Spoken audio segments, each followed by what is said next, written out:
माया की प्रबलता देखिए। एक बार भक्तराज प्रहलाद जी ने नारायण भगवान से युद्ध किया और प्रहलाद जी का और नारायण भगवान का बड़ा भारी युद्ध हुआ। हजारों वर्ष तक यह युद्ध चलता रहा। यह बात सुनकर के जन्मेजय को आश्चर्य हुआ कि प्रहलाद जी तो भगवान के भक्त हैं और उन्होंने भगवान से युद्ध क्यों किया।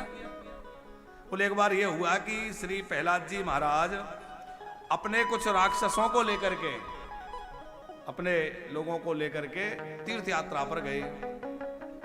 तीर्थ यात्रा में जाते हुए उन्होंने नैमिषारण्य तीर्थ में एक बटवृक्ष के नीचे कुछ बाण पड़े हुए देखे। सोचा कि यहां हिंसा कौन करता है, इतना पवित्र स्थान है, तीर्थ स्थान है, यहां हिंसा कौन करता है। इधर उधर नजर घुमाई तो भगवान नर और नारायण धनुष बाण लेकर घूम रहे थे। सोचा इन्हीं ने ये हिंसा की है, यही धनुष बाण लेकर घूमते हैं। प्रहलाद जी ने ललकारा, मुनियों का भेष धारण करके वो धनुष बाण लेके हिंसा करते हो, आओ मुझसे युद्ध करो। भगवान नर नारायण ने प्रहलाद जी से युद्ध करना प्रारंभ कर दिया और युद्ध आरंभ हुआ। पहले नर प्रहलाद जी से युद्ध करते हैं, नर थक जाते हैं तो नारायण युद्ध करते हैं। इस प्रकार देवताओं के वर्षों से 100 वर्षों तक, दिव्य वर्ष तक युद्ध होता रहा। कितने दिन युद्ध हुआ? देवताओं की वर्षों से। देवताओं के वर्ष कितने बड़े होते हैं? हमारा एक वर्ष, उनका एक दिन। अब आप अनुमान लगा लीजिए कितना हो गया। हमारा एक वर्ष, देवताओं का एक दिन।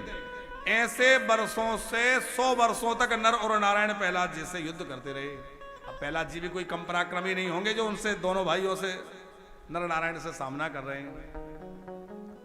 वहां भगवान विष्णु प्रकट हुए। उन्होंने कहा ये नारायण मेरा ही स्वरूप है, तुमने पहचाना नहीं?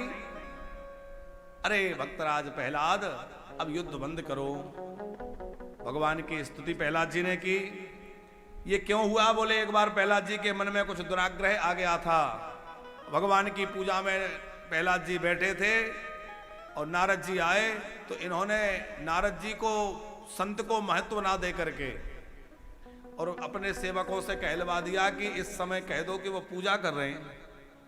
नारद जी से कहो थोड़ी देर रुकें। होना ये चाहिए कि कोई संत अतिथि द्वार पर आए तो सारे काम छोड़ के तो अवगवानी करे, लेकिन यदि भगवान की पूजा भी कर रहे हैं तो उसको भी छोड़ सकते हैं और पहले अतिथि का सत्कार करें, गुरु का सत्कार करें। प्रहलाद जी से अपराध हुआ था, इस कारण उन्हें भगवान से युद्ध करना पड़ा। उनकी बुद्धि विपरीत हो गई थी।